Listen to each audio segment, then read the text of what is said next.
हो जाएगा।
Now your voice is not clear.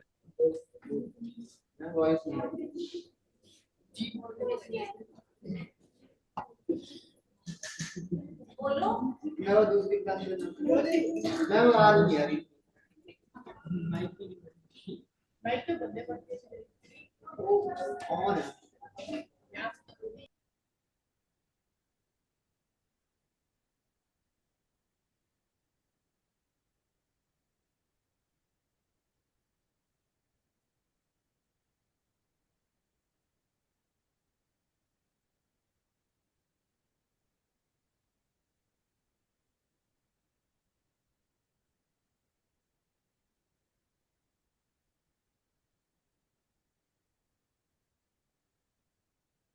इसका दैट इज, अच्छा मैंने पॉज की, उसका जो मास है that is equal to 1 hydrogen atom.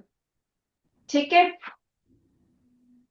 तो इसीलिए हाइड्रोजन का मास 1 कैलकुलेट किया गया।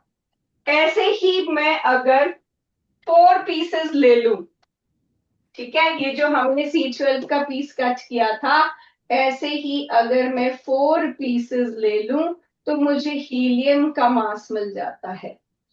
ठीक है, ऐसे ही अगर मैं 12 पीसेस ले लूं तो मुझे ऑब्वियसली ये पूरा 12 पीसेस अगर मैं ऐसे ले लूं तो मुझे कार्बन का मास मिल जाएगा, क्योंकि कार्बन का एटॉमिक मास जो है वो 12 है। ठीक है, ये कार्बन का मास मिल जाएगा। ऐसे ही मैं अगर 16 पीसेस ले लूं तो मुझे ऑक्सीजन का मास मिल जाएगा। ऐसे ही मैं अगर 14 पीसेस ले लूं तो मुझे नाइट्रोजन के मास मिल जाएगा। ठीक है, तो इस 1/12 ऑफ C12 के एक पीस को लेके देखा गया कि इसके कितने मल्टीपल्स के अकॉर्डिंग किस एलिमेंट का मास है। तो जिन एलिमेंट्स का आपको मास याद करना पड़ता है वो है आपके पास पहला तो हाइड्रोजन जिसका है 1, ठीक है, आप याद कर लो। हीलियम का है 4, कार्बन का है 12, नाइट्रोजन का है 14, ऑक्सीजन का है 16। ठीक है, और उसके बाद सोडियम का है 23 और मैग्नीशियम का है 24, एल्यूमिनियम का है 27, सल्फर का है 32, सल्फर का चलो लर्न कर लो। क्लोरीन का है 35.5, ये एवरेज एटॉमिक मास होता है इसका। ठीक है, कैल्शियम का है 40।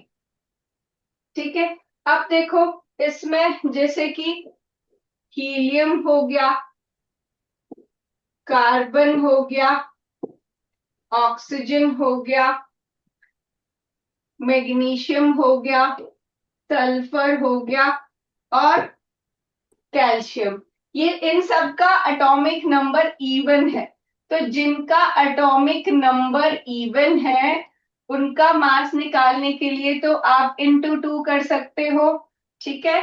लेकिन जिनका एटॉमिक नंबर ऑड होता है, हाइड्रोजन को छोड़ देना इसमें, ठीक है, लेकिन जिनका ऑड होता है, जैसे ये भी एवरेज है, उसका जनरली क्या होता है, जैसे ये तीन आप ले लो, इनका ऑड वालों का इंटू टू प्लस वन हो जाता है। जैसे सोडियम का एटॉमिक नंबर 11 है, तो इंटू टू प्लस वन, इसका 13 है, इंटू टू प्लस वन, ठीक है। ये तो एवरेज एटॉमिक मास है, इसीलिए थोड़ा डिफरेंट, मतलब ये कोई पूरा 100% एक्यूरेट फॉर्मूला नहीं है, बट फिर भी एक आइडिया आपको मिल जाता है या फिर आपको लर्न करना होता है, ठीक है। तो ये है आपके पास एटॉमिक मासेस। अब एटॉमिक मास बनता कैसे है? एटॉमिक मास बनता है, एटॉमिक मास को ए से वैसे हम रिप्रेजेंट कर देते हैं, और ये न्यूट्रॉन्स प्लस प्रोटॉन से बनता है। प्रोटॉन्स आपके पॉजिटिवली चार्ज पार्टिकल जो न्यूक्लियस में होते हैं, और न्यूट्रॉन्स न्यूट्रल पार्टिकल्स होते हैं जो न्यूक्लियस में होते हैं। तो ये न्यूट्रॉन्स प्लस प्रोटॉन्स, इससे आपको मिलता है एटॉमिक मास, ठीक है।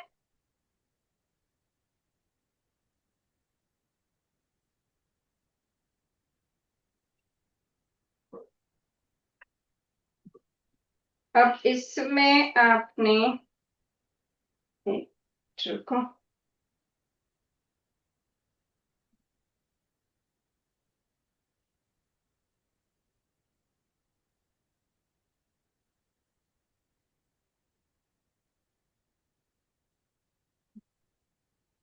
अब देखो, इसके सिवा आप एक और एलिमेंट का लिख सकते हो, फास्फोरस का अगर आप लिखना चाहते हो। फास्फोरस का मास होता है 31, अब वो भी हो गया, वो 15 है, और नंबर है 15 इंटू टू 30 प्लस वन, ठीक है, और नंबर वाले का इंटू टू प्लस वन।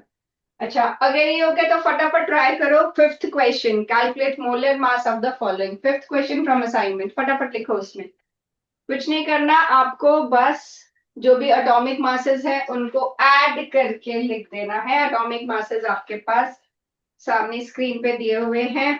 अगर आपके पास ज्यादा आइटम्स हैं तो अकॉर्डिंगली आपको फिर उसको करना है। जैसे कार्बन डाइऑक्साइड है, दिस इज 12 प्लस, एक कार्बन एक ऑक्सीजन का 16 है, दो ऑक्सीजन का 32 हो जाएगा, तो ये 44 ग्राम्स हो जाएगा, ठीक है। ऐसे ही बाकी सबका फटाफट से लिखो, इसमें बस आपको लिख के ऐड कर देना है।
फटाफट करो इसको।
ओके बेटा, नेक्स्ट हम करेंगे कंसंट्रेशन के बारे में और कुछ न्यूमेरिकल इससे रिलेटेड।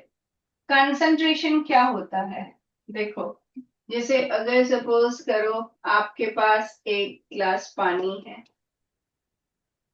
2 गिलास पानी ले लेते हैं और एक में हम ऐड करते हैं 1 स्पून ऑफ शुगर, ठीक है, और एक में हम ऐड करते हैं 10 स्पून ऑफ शुगर, ठीक है। 1 स्पून ऑफ शुगर जो है अगर आप इसमें ऐड करते हो तो ये तो अब अगर मैं इसे पूछूंगी कि ज्यादा कंसंट्रेटेड कौन है, कंसंट्रेटेड तो जो ज्यादा आपको घना लगे, जिसमें ज्यादा कोई चीज आपने ऐड की हो, जैसे इसको सॉल्यूट बोलते हैं, जिसको चीज को हम ऐड करते हैं, जैसे हम ये सोल्यूशन बना रहे हैं, ठीक है। सोल्यूशन क्या होता है? सोल्यूशन वो होता है जिसमें एक होता है सॉल्यूट और एक होता है सॉल्वेंट, ठीक है। इसमें जो सॉल्यूट होता है वो लेसर क्वांटिटी में होता है और सॉल्वेंट जो है वो ग्रेटर क्वांटिटी में होता है। तो यहाँ पर हम क्या करें, हम वाटर में शुगर ऐड कर रहे हैं, तो वाटर हमने फुल ग्लास लिया हुआ है, शुगर जो सोल्यूट है उसको एक बार हम 1 स्पून ऐड कर रहे हैं और एक बार 10 स्पून ऐड कर रहे हैं। तो जिस चीज को ऐड किया जाता है कम क्वांटिटी में है जो, वो सोल्यूट हो गया, ग्रेटर क्वांटिटी वाला सोल्यूशन हो गया, इन दोनों को मिक्स करेंगे सोल्यूशन बनेगा। अब ये सोल्यूशन लेस कंसंट्रेटेड होगा अगर उसमें लेस अमाउंट ऑफ सॉल्यूट डाली है और मोर कंसंट्रेटेड होगा अगर हमने greater amount of solute add की है, ठीक है। तो ये कंसंट्रेशन क्या है, कितनी अमाउंट आपने किसी सॉल्यूट की ऐड की है पर्टिकुलर अमाउंट ऑफ सॉल्वेंट में, दैट इज कॉल्ड कंसंट्रेशन। तो आप यहां से देख के सोच के ही बता सकते हो।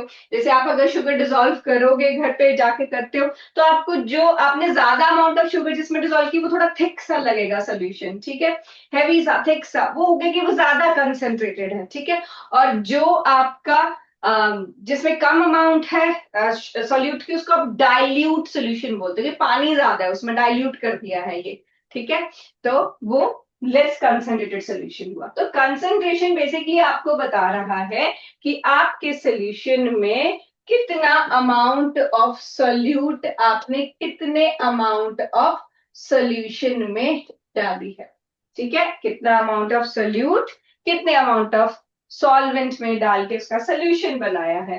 और अगर यही चीज आपको परसेंटेज में एक्सप्रेस करनी हो तो आप उसको मास परसेंटेज, परसेंट सेंट होता है 100, परसेंट में अगर निकालना हो तो आप उसको ये mass of solute, mass of solution into 100 करके निकाल देते हो, ठीक है।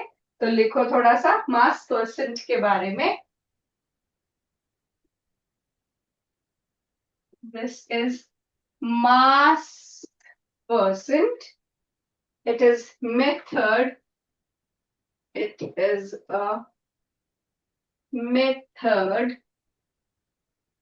to express the concentration of solution.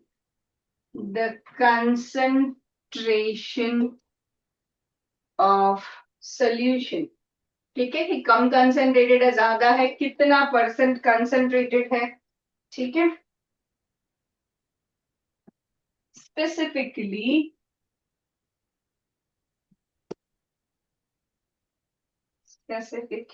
mass percent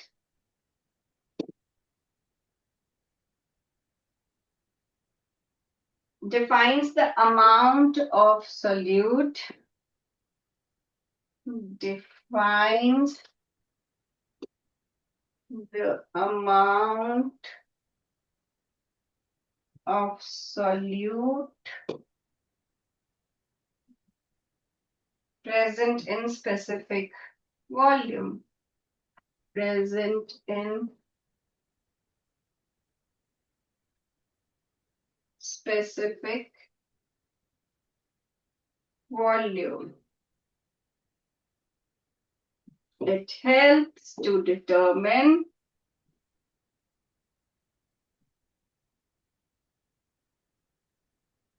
the composition of solution.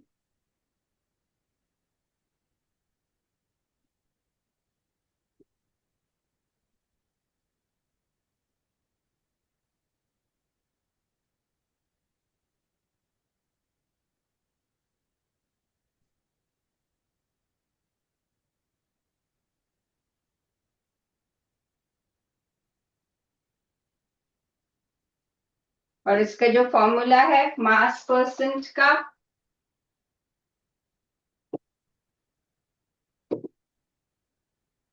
that is mass of solute divided by mass of solution into 100.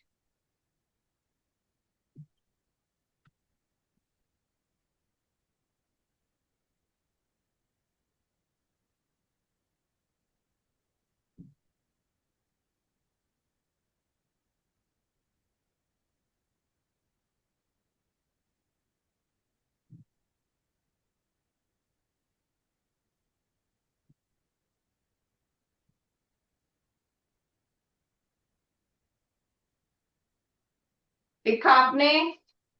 देखो जरा फिर। अच्छा, इससे पहले आपका 6th क्वेश्चन है, वो भी कर लेते हैं। क्वेश्चन एटॉमिसिटी पे बेस्ड, क्योंकि वो छोटा सा क्वेश्चन है। उसके बाद आप फर्स्ट क्वेश्चन एमसीक्यू वाला ट्राई करना, ठीक है? तो 6th question is just about atomicity. Atomicity होता है कि कितने नंबर ऑफ एटम्स आपस में ज्वाइंट हैं। जैसे नॉर्मली जितने भी जो एलिमेंट हैं, जैसे ये मोनो एटॉमिक होते हैं, जो मेटल्स हैं मोनो एटॉमिक होते हैं। जो भी आपकी गैसेस हैं, H2, O2, N2, Cl2, ठीक है, F2, ये सारी डाई एटॉमिक होती हैं, ठीक है? फिर आपका ओजोन ट्राई एटॉमिक होता है, 3 एटम्स आपस में जुड़े हैं। जो फॉस्फोरस है वो टेट्रा एटॉमिक होता है, 4 एटम्स आपस में जुड़े होते हैं। जो आपका सल्फर है वो ऑक्टा एटॉमिक होता है, ठीक है? 8 एटम्स आपस में जुड़े हुए हैं। इसी के according number of atoms count करो 6th क्वेश्चन में, ठीक है? ये तो मैंने आपको बस बताया। ये होती है एटॉमिसिटी की कितने नंबर ऑफ एटम्स आपस में ज्वाइंट हैं। तो आप फटाफट से देखो कितने नंबर ऑफ एटम्स इसमें ज्वाइंट हैं।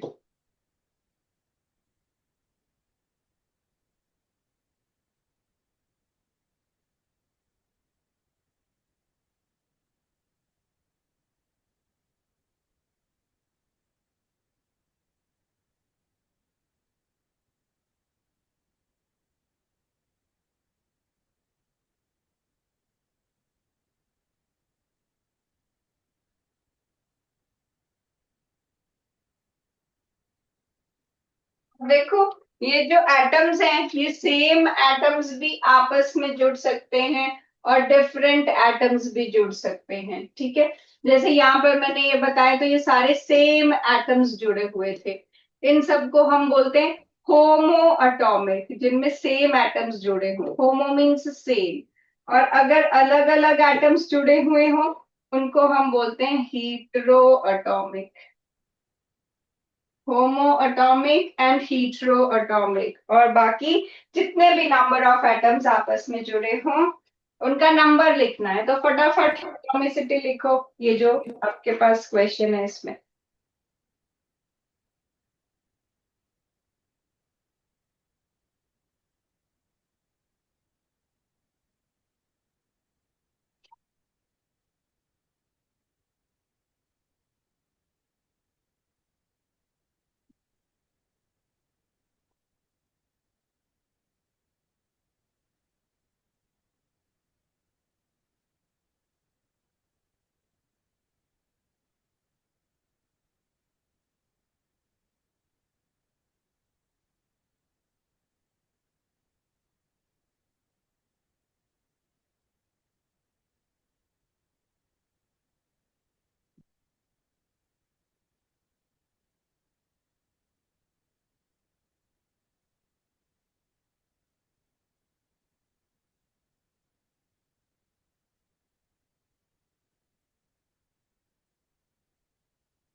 लिखा आपने? बताओ फिर, what is atomicity of F2? बोलो। डायटोमिक। डायटोमिक, ठीक है, वो टू एटॉमिसिटी है इसकी। This is triatomic. ट्राइएटॉमिक इसका C2H6 इज ऑक्टाटोमिक। एटॉमिक, 8 है इसकी atomicity. This is tetratomic. Tetratomic and इसकी एटॉमिसिटी है, नहीं गलत, polyatomic.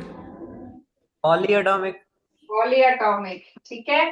This is polyatomic. Ozone is triatomic. This is diatomic. This is 5 atoms, penta, ठीक है। दिस इज मोनोatomic। This is also मोनोatomic।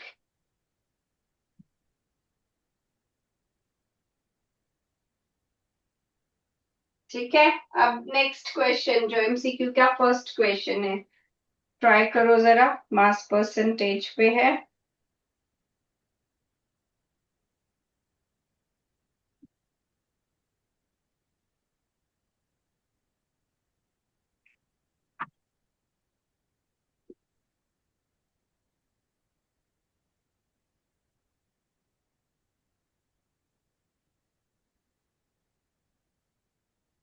सेवेंटी 75%।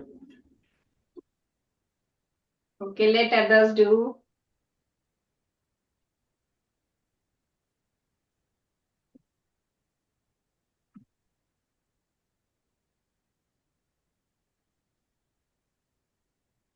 देखो बेटा, this question is a compound consists of 15 grams of element M. M एक कोई भी element लिया है इसने जिसका मास है 15 grams and 5 grams of element N. Another element है 5 grams, ठीक है। And what is the mass composition of element M in the compound? आपको M का मास परसेंट इसमें लिखना है, ठीक है। तो मतलब पहले आपको लिखना पड़ेगा मास ऑफ M, जिसका भी आपको मास परसेंटेज निकालना है, और नीचे आपको टोटल, क्योंकि सोल्यूशन का लिखते हैं ना, तो टोटल मास आपको लिखना पड़ेगा, मतलब M का मास भी और N का मास भी। तो टोटल इसका 20 हो जाएगा, ठीक है। और फिर इसको 100 से मल्टीप्लाई करना है, तो दिस बिकम्स 15 आ गया M का मास, और 15 + 5 20 आ गया N का मास, और इंटू 100 आप कर दोगे, सॉल्व करोगे, this comes out to be 75%।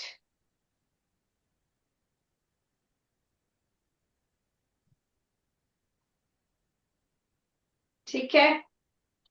Next question है, the relative atomic mass of an element is defined as. तो जैसे मैंने आपको बताया था कि रिलेटिव एटॉमिक मास क्या होता है, कि आप कार्बन के C12 को 12 पीसेस में कट करते हो, ठीक है, और उससे कंपेयर करते हो कि with relation to this, relative to this, बाकी एलिमेंट्स कितने टाइम्स हैं, ठीक है। So what is the correct option according to you? B option. ठीक है। It says the mass of an atom compare to 1/12, this part is 1/12 mass of the C12 atom, ठीक है। Come to third question. A compound is formed by the combination of atoms of at least dash elements. D option 2। Two, at least two होने चाहिए compound में। कोई आपको ratio बनानी होती है एलिमेंट्स की, तो एटलीस्ट 2 एलिमेंट होने चाहिए जो एक फिक्स्ड रेशियो में कंबाइन करते हैं। जैसे वाटर की हमने बात की थी कि वाटर एक कंपाउंड है क्योंकि उसमें हाइड्रोजन और ऑक्सीजन की फिक्स्ड रेशियो है। तो क्यों? क्योंकि हाइड्रोजन का मास होता है 1, 2 हाइड्रोजन का हो गया 2, और ऑक्सीजन का होता है 16। तो इसको सिंपल होल नंबर रेशियो में करोगे तो वो 1:8 आता है, ठीक है। तो ऐसे एटलीस्ट 2 एलिमेंट्स आपस में कंबाइन करनी चाहिए। Fourth question. The atomic number of element X is 13. What will be the number of electrons in its ion? 11. एक एलिमेंट है जिसका एटॉमिक नंबर है 13. इसकी कॉन्फ़िगरेशन होगी 283.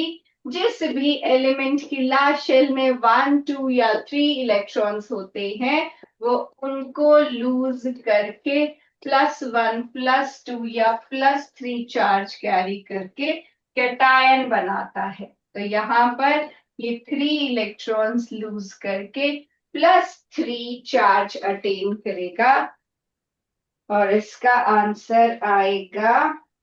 अच्छा ठीक है. उसके बाद उसके पास कितने इलेक्ट्रॉन्स रह जाएंगे? ये बच गए क्योंकि ये तो इसने लूज कर दिया, तो इसके पास 10 इलेक्ट्रॉन्स रह जाएंगे.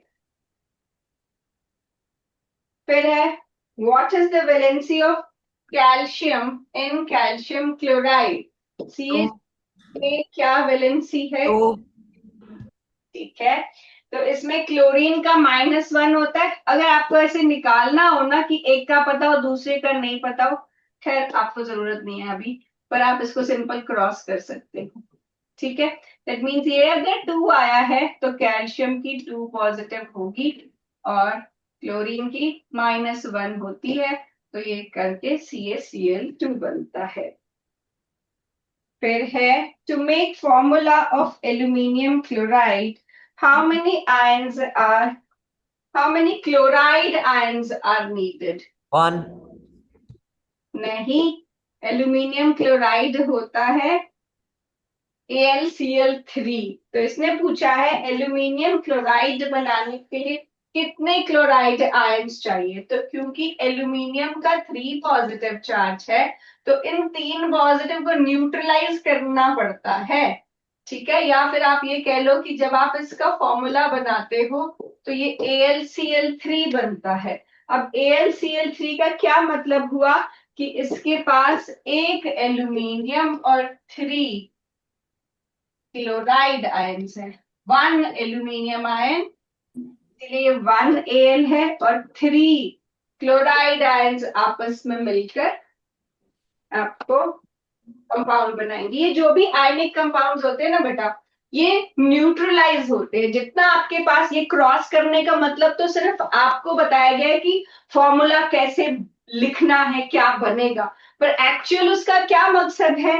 एक्चुअल मकसद है न्यूट्रल होना. ठीक है. कि अगर Na और Cl सिर्फ एक एक है, क्योंकि ये भी 1 पॉजिटिव है ये भी 1 नेगेटिव है, कट जाएगा. लेकिन Al3 पॉजिटिव है Cl1 नेगेटिव है, तो 3 पॉजिटिव और 3 नेगेटिव तो नहीं कटेगा ना. आयन इंडिपेंडेंटली स्टेबल नहीं होती है. ये आयंस ऑपोजिट चार्ज वाली आयंस इसीलिए कंबाइन करती हैं ताकि वो स्टेबल हो सके. ठीक है. वो न्यूट्रलाइज हो सके. तो 3 पॉजिटिव को न्यूट्रलाइज होने के लिए 3 नेगेटिव चार्ज चाहिए, जो 3Cl आपस में टोटल 3 नेगेटिव चार्ज इकट्ठा करेंगे. ठीक है. तो this gives you 3Cl negative ions. इसका आंसर है. Come to 7th question. 7th question is an element X has valency 2. What is the formula of oxide? C option XO. अगर किसी element की वैलेंसी 2 है, दैट मींस उसकी last shell में 2 electrons होंगे. तो किसी भी एलिमेंट की लास्ट शेल में मैंने कहा 1, 2 या 3 इलेक्ट्रॉन होते हैं, तो उनको लूज करके +1, +2 या +3 बनाता है. ठीक है. या फिर वो अगर ये वैलेंसी बोलिए, वैलेंसी नहीं बोला, अगर मान लो वैलेंसी बोली है तो मींस या तो वो 2 लूज करता या 2 गेन करता. लेकिन ऑक्सीजन आपको पता है ना कि वो तो गेन ही करेगा. 6 है, उसको 2 इलेक्ट्रॉन्स चाहिए. तो अगर किसी चीज के ऑक्सीजन कंबाइन कर रहा है तो ये अगर नेगेटिवली चार्ज है, इस पे क्या चार्ज होना चाहिए?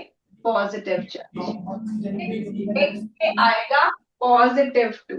ठीक है.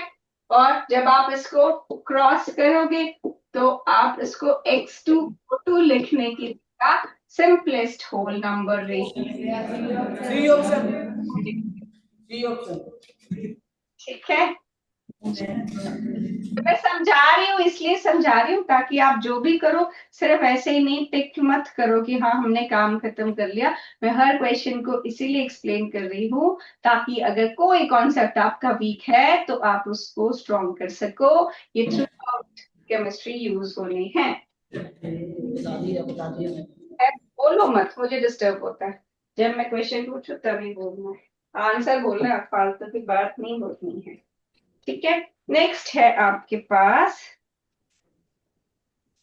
an element Y has valency 3 and what is the formula of sulfate of Y? अब सल्फेट option है बेटे, पहले क्वेश्चन पढ़ने दिया करो। It's good that you have done, let me explain. ठीक है, सल्फेट है SO4 2 नेगेटिव। ठीक है, अब ये जो सल्फेट आयन है नेगेटिव आयन है, दैट मींस इसने तो पॉजिटिव आयन बनाना है, 1 2 3 वाला लूज करता है तो Y पे लूज करके +3 चार्ज आ जाएगा और सल्फेट पे -2 चार्ज आ जाएगा। ठीक है, क्रॉस करोगे आप इसको तो ये बन जाएगा Y पे 2, सल्फेट को आपने ब्रैकेट में रखना है और ये बन जाएगा Y2SO4 थ्राइस। ठीक है, फिर है 9th क्वेश्चन, 8th 9th है aluminium salt of anion is Al2x3। ठीक है, इसका मतलब अगर आप इसको ओरिजिनल चार्ज दिखाओगे तो Al पे 3 पॉजिटिव और X पे 2 नेगेटिव होगा, इसीलिए वो क्रॉस करके Al2x3 बनाया हुआ है। तो अब इसने पूछा है the valencies of elements X and Y will be respective, sorry नहीं, what is the valency of X पूछा है। तो X की वैलेंसी कैसे पता चलेगी? ये जो चार्ज है वो X का ही होगा और क्योंकि X बाद में लिखा गया है तो पहले हमेशा आप पॉजिटिव चार्ज वाली हो और फिर नेगेटिव चार्ज वाली आयन लिखते हो, -2 होगा और इस पे जो वैलेंसी है वो 2 होगी। ठीक है, चार्ज पूछेंगे तो -2 होगा। फटाफट से 10th क्वेश्चन भी कर लेते हैं। 10th इज आपके पास है X3Y, वैलेंसीज ऑफ एलिमेंट कैसे कैलकुलेट करोगे? यहाँ लोगे, X की आ जाएगी 1 और Y की आ जाएगी 3। ठीक है, विद चार्ज मैं लिख रही हूँ वैलेंसीज में, जबकि आपको चार्ज नहीं लिखने होते हैं। ठीक है, तो अब बाकी के क्वेश्चंस ट्राई करना, फिर हम नेक्स्ट क्लास में डिस्कस करेंगे। Have a nice day, bye, take care.